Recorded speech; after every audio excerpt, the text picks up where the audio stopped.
Alright, what is going on, my dude? So today we're going to be taking a quick look at Knull, the newest champion added to Marvel Contest of Champions. So how powerful is this dude? He has a lot going on. At first, he seems a little complicated here in his description, but in reality, he is very simple to use. As you can see, his special attacks have almost no text whatsoever. We see the word corruption floating around. We see armor breaks floating around. That's really what you have to know. This guy actually works very, very simple, and he has so much hidden utility loaded into his kit. Essentially, what he does is he places these living abyss debuffs on the opponent, and then he converts them into armor breaks with his corruption. And then he gets a lot of damage. And that's really all you need to know. A couple other things you need to know: if you run the Despair Mastery, you're absolutely going to be laughing. It is very rare you have less than 7 debuffs on the opponent while using this guy. If he's awakened, you start with more than 7, depending on your sig level, of course. So, on top of that, he also has a True Strike on his medium attack, heavy, and special one, which makes him a counter to Spider-Verse champions and other annoying evaders and champions who auto-block, like Mcoc. Okay? So also, he has an absolutely incredible resistance to both bleed and poison, making him suicide friendly and options for caltrops and biohazard if you happen to run the coagulate mastery like I do. Now, I'm going to show you all of this in this video. One thing I do want to point out is that if you want to use this guy for short burst to your fights, it's going to help a lot to have him not only awakened but also at a high sig. The reason being is because you start with 15 living abyss debuffs, and that's essentially going to help you ramp up so much faster. So we're going to jump in today with some, quick Winter Soldier fights, and then I'm going to show you a bunch of utility fights as well. So without further ado, let's jump right into that. So there are definitely a bunch of different ways that you can play with this guy. So the way that I found that I enjoy doing it the most is doing like medium ending combos while I'm not in corruption. If you're in corruption, you're going to convert your armor breaks into living abyss, and that's okay, depending on how you want to, cycle your currencies, right? Because it's basically currencies is what's going on here. So at this point, the special one, we're putting an encroaching corruption on, which is kind of like encroaching stun. When it counts down, all those living abysses are going to turn into armor breaks. That's a lot of armor breaks right there, as you can see. So 31. Now at this point, every light attack is going to pause the corruption, and a special 2 is going to place 10 more armor breaks. We didn't get any crits there, but as you can see, even without the crits, every light attack, there's another burst of red damage. Now, I feel like very often, champions who have their damage in like red numbers, like for example, Spidey 2099, I know I'm obsessed with him, but I'm going to say it, people think that they're, noodle champions, they have bad damage, but there's so much extra damage in that, those passive red numbers that gets overlooked just because they're not yellow numbers. So every light attack here is doing about 10k when it crits, which is really nice, okay? So at this point here, right, I'm doing my light ending combos. I'm doing a lot of light attacks to pause. The special 2 also pauses the corruption, right? Because if the corruption falls off, then the armor breaks can start to fall off. And then at that point, you're going to be losing your damage and you have to start your ramp up again, which is not the most fun. So that's the one thing I don't love about this guy, is how quickly his armor breaks seem to fall off while the corruption goes away. But it's also very easy to keep corruption up. You can do that by using another special 1 and keeping the special 1 active. That way you can, just keep that encroaching abyss continually going, so you're always in corruption. Also, the special 3, that just puts a 25-second corruption up as well. And if you're doing like a shorter fight, you don't have to worry about it falling off. Like if you're using this guy on like Alliance War, dude, or Alliance Quest, you do not have to worry about corruption falling off, because if you're doing like a 150k health opponent, you don't have to worry about it. Like, look, for example, the first time it like started going away for us, Winter Soldier was down to 50% health. So we did about 250,000 damage with a 5-star before we even this wasn't even like super optimal of like trying to keep corruption up. So it's not going to be too hindering, to the process if you're doing shorter fights like AQAW, okay? But I do want to show you we have a 6-star rank 3 here. If you aren't awakened at a high sig, you start with 0 living abyss debuffs, so you have to build them up naturally, okay? So the way you do that, like I said, medium, light, medium combos, medium, medium combos, medium, light, light, light, medium combos. Mediums and heavy attacks have a 75% chance to place it, as well as a special one. So you want to get as many of them as possible, and even if you hit into their block with the medium attack, you can place it, okay? But as you can see, we started our living abyss countdown here, right? So now at this point, what I want to do is I want to go for another special one because it has so many hits. So, I started with about 30 armor break debuffs when I was Sig 200. If you play super aggressively, I got to 24. So that's definitely not the worst, right? So as you can see, he definitely does not need to be awakened. It makes life a lot easier and he benefits quite highly from it. And he gets that utility of just having the debuffs at the start of the fight. One thing that I also forgot to mention when it comes to utility is that his armor breaks lower the defensive ability power rate of the opponent. So as you can see, I'm just hitting into them like crazy, and the power control here is actually wonderful. It's really, really good. And this is, keep in mind, a 6-star rank 3 unawakened Knull. So if you get Knull from a bundle or from a cav crystal or however you get them, this is what it's going to look like unawakened, which is really good, man. So really solid stuff. Here we go. Our corruption is falling off, but like who even cares? Because we have 34 armor breaks, about to be 44, and we're going to go for a nice, big, juicy special 2 here with lots of crits. If corruption was on, 100% chance it would have been dead because there would have been more burst damage. But that's Knull when he's unawakened. We're going to go ahead and awaken the 6-star here and bring him in again just to show you the difference, because I feel like the difference is kind of significant just for general playstyle for the beginning of the fight. I definitely prefer playing this guy awakened. It just seems less stressful. I don't feel like I need to use 2 special ones. You definitely can, man. If he's awakened, it's going to put more living abysses on, but it kind of gets to a point where, like, yeah, the damage could get that much better, but like, is it even necessary? I mean, like, here's another thing. Obviously, you guys know I run the suicide masteries a lot. Look at his health, man. He's I believe it's off the top of my head 60% resistant to both bleed and poison. So he's just consistently healing the entire fight while having all of this utility, while not giving the opponent any power whatsoever when they have their armor breaks up. And the damage is very decent, man. He is not a noodle at all. Please look at the red numbers.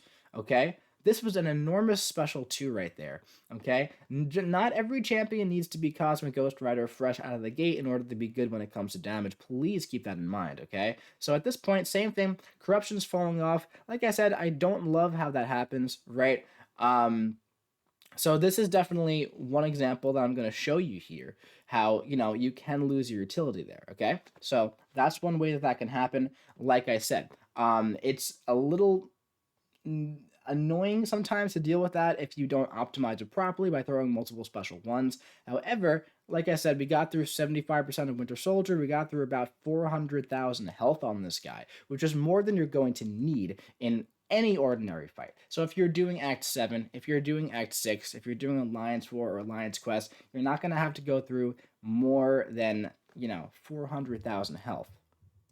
However, if you do, what I recommend you doing after you go for your first special 2 here, okay, I'm going to show you, is that you go for a special 1 as well. It's definitely going to be tempting to go for the big special 2, right? Get the big damage, get the extra armor breaks, but if you go for the other special 1 here, you convert some of the armor breaks into living abyss debuffs, okay? You also get some degen and some lifesteal as well, and then when the encroaching corruption runs out again, you're going to have your corruption back, and you're going to save all of your armor breaks and get even more because you can build some of them right now. So, yeah. And then you're going to end with another big special 2. So the most optimal rotation here for this guy, in my opinion, is special 1, special 2, special 1, special 2 in most ordinary fights. And the opponent's going to be dead. And you're going to end at about a full yellow bar as long as you don't get hit, because he's super tanky, he's super sustainable, and he heals from the suicide masteries. I mean, what else could you possibly ask for, man? So now, that was Winter Soldier, right? I showed you rank 5 Winter Soldier, rank 3 Unawakened, Awakened, optimal playstyle, less than optimal playstyle, right? What could happen if you don't play him, optimally? I'm going to go ahead and show you some utility matchups now, because there's a ton of them, and we have a lot of stuff to look at. So this is going to serve 2 purposes. This is a Act 6.4.5 fight, Okay, this is the X23 we always go to, and this is going to serve two purposes. One, normal size health pool. Number two, healing right out of the gate, right? At the start of the fight, every 20 seconds, the defender triggers an arc overload, gaining an armor up buff, which increases armor by 25%, a regen buff, blah, blah, blah, blah, blah, blah, blah, right? Regen, lots of regen here. Like I said, if you run Despair 3 out of 3, even 1 out of 3, depending on what sig level you are, watch her regen at the start of the fight. Done. Don't even have to do anything. Done. That's it. That's it, man. Just done. Shut off. From the start of the fight. You convert those living abysses into armor breaks. It works like that too. It works like that too. There's some. It's a nice piece of utility to just have the access to the debuffs like that. Okay. Now the heavy attack there, I don't think I've used that in this video yet, but the heavy attack, it's really really cool, and it places living abyss debuffs as well. Okay. So now we have 35 armor breaks, 45, and check out this nice special 2, and she's dead. So for like a 300,000 health opponent, if you have a 6-star rank 3 Knull, it's going to be special 1, special 2 dead. In Act 7, Act 6, right? You know, you might have to do a little bit more, but in general, that's going to do some work for you, man. The special 1, special 2 rotation. Now we're going to test out the Biohazard capability as well, because keep in mind it said he has 60% reduced bleed and poison damage. I think that's the number. If you run Coagulate, like I said, I run 3 out of 3 Coagulate, that's going to make it even better. So there's so much potential for this here, okay? So keep in mind, Biohazard, you hit into their block, poison. You hit their face, bleed, okay? So as you can see, I have 3 bleeds on me, 4 bleeds on me, plus Mrs. Fantastic, I was going to say, her debuffs as well. We're staying above like 90-ish% health here, okay? So the poison is definitely going to be taking us more so than the bleed because we are running Coagulate. So keep that in mind, okay? But when we just have the bleed on, as you can see, we are definitely healing quite a bit, okay? Because our natural poison, we're also healing a very net positive as well. So it's very, very doable to use this guy on Biohazard lanes in endgame content. As we could see here, we're still stocked up above 90% health, and of course we're going to go ahead and eat a nice combo from Invisible Woman right here, but that's totally fine. We don't even care. We're going to go for a nice big special 2 here, okay? I wish he had a little bit higher crit rate, I will say that, but as you can see, Invisible Woman is now down to 8% health, and we haven't lost too much health from the bleed or the poison. We got hit one time, we ate a nice solid combo to the face, but aside from that, we did pretty well. Okay, so up next, we're going to take it a little bit further. We're going to go for a caltrops lane, okay? Essentially, you dash back, you get a bleed, okay? So, let's see how this works. We're in 6.3.6 here, okay?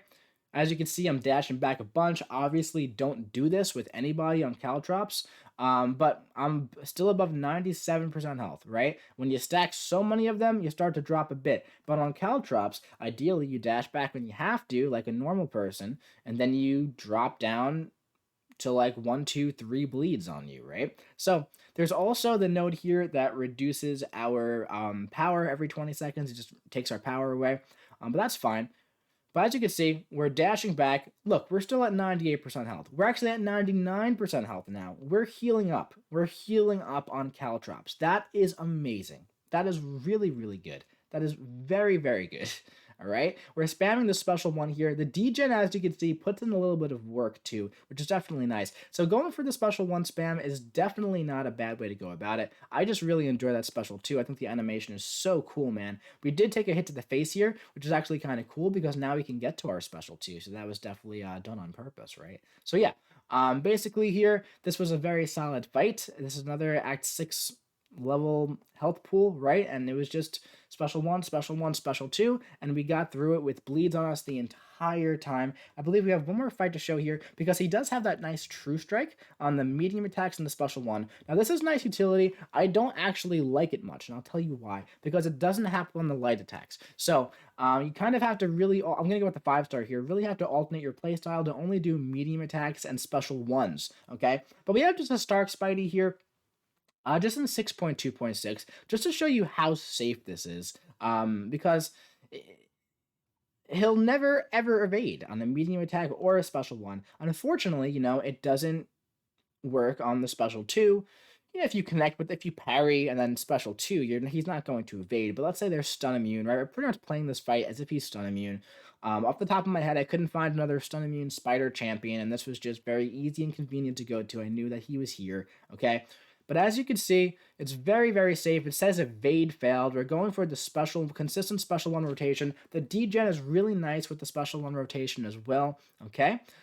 So yeah, man. So I don't, and he wouldn't be my first choice for True Strike, but just the point that he has it and the point that he can do it. I know a lot of other people do like the True Strike, and that's totally fine. It's gonna come down to preference, but we ended that fight very efficiently at 100% health, which is really darn good, guys. It is very, very good. All right, so one more thing I want to point out here for him is his special 3. We haven't looked at the special 3 yet. So I'm not going to show you this full fight. I'm sure other people are going to upload this fight today. So if you want to see Knull versus Abyss Iron Man Infinity War, go ahead and check their channels out.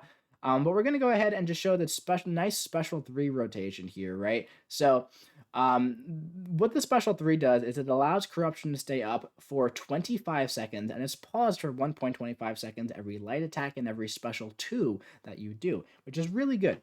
Which is very good for long fights. And those long fights, you definitely want to go for the special 3 rotation.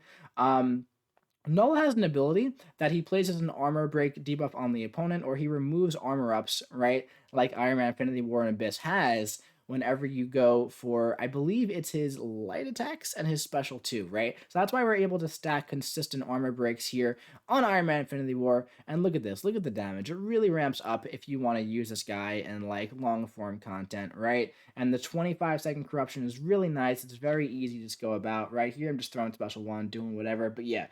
Knull, really, really good for this fight. He has a lot of stuff going on. He's not a noodle. Hold on one second. Yeah, he's got a lot of stuff going on. Definitely not a Loodle. You got to look past the fact that he doesn't always have giant yellow numbers right out of the gate. As you can see in the Iron Man fight, he can build up to quite a bit. Go check out Cam's channel. He's going to be testing this guy. He's used him a lot. He can use him a lot better than I can currently. And I know he's used him for that Iron Man fight to stack like 140 armor breaks. The damage is crazy in some certain situations. But just in general, he's sustainable and he's tanky. And he's easy to use for the most part. And he's simple and he's very reliable, which I think is very important in a champion. So yeah, definitely like this guy. He's very cool. Has a lot going on. But that's going to be it for this one. If you enjoyed it, drop your boy a big old like. Comment what you think about Knull in the comment section below. And make sure you hit the subscribe button so you don't miss any other future videos just like this coming to you in the future. I'll be seeing you around.